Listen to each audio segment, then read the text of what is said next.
another public service announcement from the Rockland forager himself, Paul Tappenden. Yeah, on the subject of ramps. Now, this is not ramp season. This is fall, so you're not going to find the ramps out there. But in the spring, they will come up in patches all over.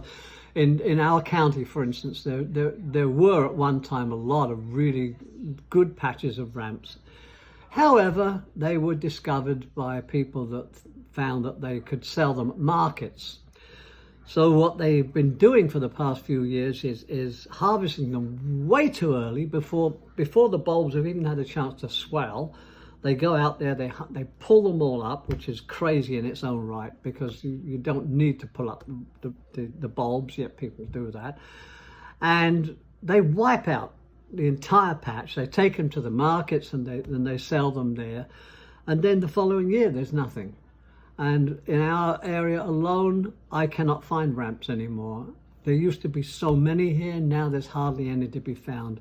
It's just like they did with ginseng down in the south. Exactly. All of a sudden, ginseng became very popular, and they just wiped out all the ginseng supplies.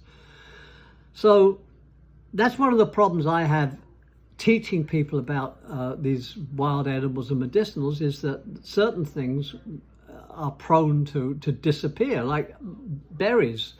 I've been teaching about berries for years now, and now it's come berry season, it's hard to find them anymore because so many people know about them. They go and they wipe the bushes out, and I go there and they're gone.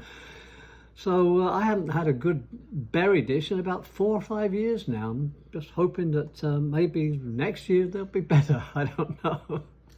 Yeah. Well, thank you for that. It's about, respect. For the animals, the short duration of whatever blooms.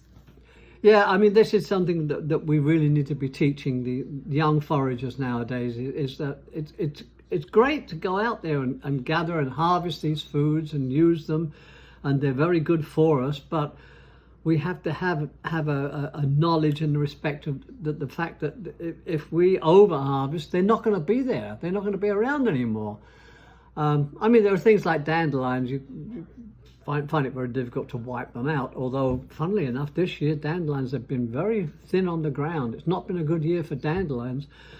It hasn't been a good year for nuts or acorns, and so I don't gather any of them now. I don't gather the acorns, I don't gather the nuts, because the squirrels need them. Well, exactly. Whatever are out there are needed by the animals in this particular season. We had a really large abundance of squirrels this early spring. I noticed everywhere squirrels. God, unfortunately, I've noticed squirrels on the road. Yeah, they're gonna. Yeah. A lot are gonna die this year. A lot of them, because they just don't have the food supplies, and they're going to be out there looking for it. So I don't know. It's going to be a poor year. 2020 is going to be a year to mark on your calendar for many reasons. You survived 2020. You survived anything. Yes. Well, thank you, Paul. You're welcome.